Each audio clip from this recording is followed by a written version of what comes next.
This is Yogacharya Sandeep here, and you're watching me on Sifi.com.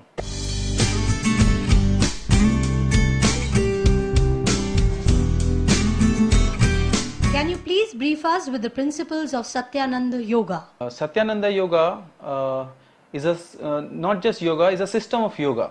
Is Yoga Paddhati also known as the Bihar Yoga Paddhati. And Satyananda Yoga, the beauty of Satyananda Yoga, which deals with head, heart and hand. Well, when we talk about head, it represents the intellect, the intellectual aspect of an individual. When we talk about the heart, which is the emotion, and the hand is the behavior. So our Guruji believes that the man must have the alignment of these three forces, which is head, heart and hand, but which means the right thinking, right speaking and right practicing. So this alignment brings harmony in the personality, and for that there are a lot of practices are required. But in the short, if I need to brief what is Satyananda Yoga, what is the beauty of Satyananda Yoga, is that holistic approach of Satyananda Yoga, because we believe that you as an individual, you are not just the body, but you have got a mind, you have got an intellect, you have got a feeling, you have got emotion, so many things, perfect blend of everything, breath. So the approach cannot be one dimensional, so the approach must be multi-dimensional. So the key factor in the Satyananda Yoga is the awareness, and when we talk about awareness, it leads with observation. Suppose I need to explain you with a nice example. Suppose if I ask you to become aware of your body, so the moment I say you become aware of your body and become aware of your breath right now, so you have been breathing before also and now you are also breathing, but the quality changes. The awareness is the key to bring about a quality in the life. Now the holistic approach deals with right from the morning till you go to the bed. So every time you have a small piece of practice. It's not that 1 hour you practice and it's completely done. 1 hour of your practice, of course we start with 1 hour, must lead to your rest of the 23 hour. Thereby you convert the practice into the living factor, which is lifestyle.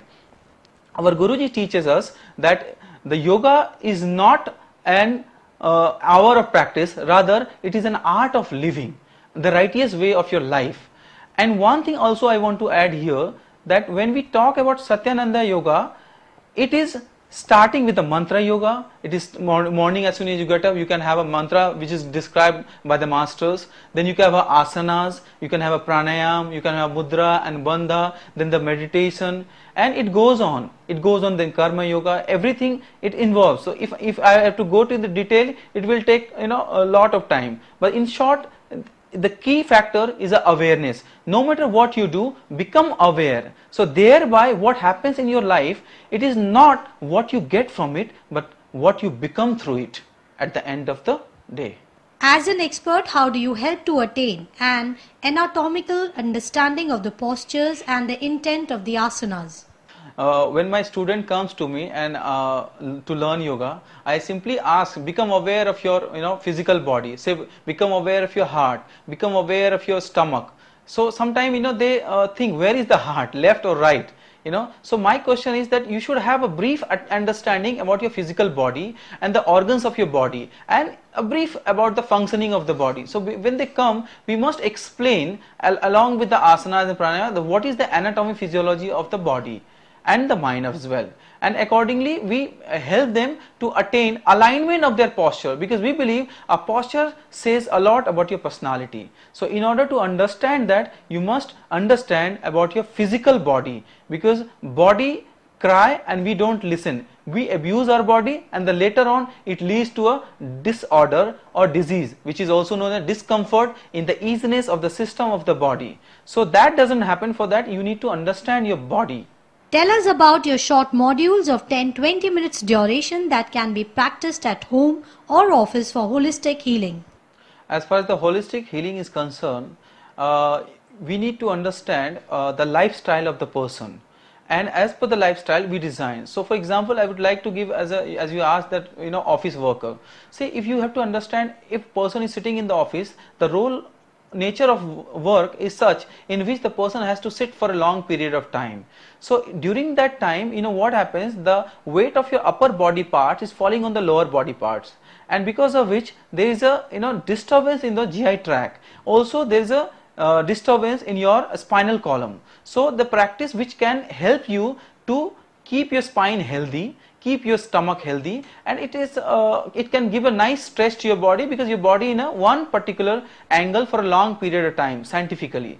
So I would describe practice like Tadasana, which stretches your body, Tiryak Tadasana, which has a sideways stretching, because we don't work on the sides of the body most of the time, and few more practices which can take you, like breath awareness. The moment you're sitting on the chair or walking, just for 5 minutes, take a break from what you are doing and just close your eyes and keep your spine upright and observe your breath traveling in your spine up and down. You can observe your breath traveling in your stomach, in your chest. This is also leading you to the yogic breathing. And short practices we design, and we help people to help themselves. You can learn this practice like a capsule you can keep in your pocket, and every time you require, you can try this in your office, and that will really help you. And I'm so happy to say that this module have been very successfully practiced by most of my corporate students, and they are very benefiting from it. How often should one practice yoga in terms to frequency and duration for the best results? Well, as far as result is concerned, I would suggest don't think about the result, just focus on the practice. And how often and duration. The concern of duration, I would say, you need to see your lifestyle and you need to see your requirement, and as per that I would suggest minimum of 30 minutes, 25 to 30 minutes every day you must devote your time, because if you recharge your mobile as soon as you return back to your home, same way you must recharge your body before you leave for your work. And I think 24 hours, 24 minutes is more than enough for the basic reason. But if there is therapeutic requirement is there, then I would go a different way. But this is for this simple. Please share some important guidelines to be considered by beginners of yogic exercises or by the people who are not all that flexible. For the beginners, those who come to us for yoga, where I really blessed with Satyananda Yoga, which I really feel proud to be, because Satyananda Yoga has invented Pavan Muktasana series 1, 2 and 3. So the Pavan Muktasana series 1 and 2 is really effective for those who are beginners, because these are anti-rheumatic group. Also these are abdominal and digestive group, which is easy to perform, and anybody who has not flexibility at all, they can also perform, because this really helps to free your joints and thereby free flow pranic movement in the entire body, and thereby soon or late time you can reach a very nice flexible body, and then you can go for the intermediate practices.